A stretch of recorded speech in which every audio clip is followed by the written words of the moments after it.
100 సంవత్సరాల చరిత్ర కలిగినటువంటి సంభాల్ బావికి సంబంధించి లోపల ఇట్లా ఉందన్నటువంటిది ఇప్పుడు ఫోకస్ అవుతున్నటువంటిది.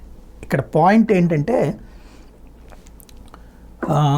బావి లోపల గదుల లోపల ఏంటంటే ఒకప్పుడు బావి అంటే ఒక పెద్ద జల ప్రదేశం అన్నమాట. ఇప్పటికి మళ్ళీ ఇంత ఇలాగ విశాలంగా ఉండి దాని లోపల నీళ్ళు ఇట్లా లాక్కోవడమే కాకుండా బావి లోపలికి వెళ్ళి స్నానాలు చేసేవాళ్ళు. మెట్లుండే కిందకి, అక్కడే స్నానం చేసుకోవడానికి పక్కన బట్టలు మార్చుకోవడానికి గదులుండే, అవి చక్కటి పద్ధతిగా ఉండే. ఆ తర్వాత నీళ్ళు స్నానాలు చేసి ఆ నీళ్లు పట్టుకుని వెళ్ళేవాళ్ళు. అది ఒకనాటి 100 ఏళ్ల క్రితం ఉన్నటువంటి విధానం. ఇప్పటికి మళ్ళీ పంపులు లేవు కదా, ఆ రోజున బావిలో నీళ్లు ఇలా మహిళలు పట్టుకుని వెళ్ళాలి, స్నానం చేసి పట్టుకుని వెళ్ళాలన్నమాట. అలా దిగి పట్టుకెళ్ళేవాళ్ళు.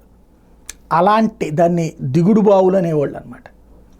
ఈ బావులకి సంబంధించి ఆ బావే ఇప్పుడు సంబాల్లో బయటపడింది, పూడ్చివేయబడింది రహస్యంగా.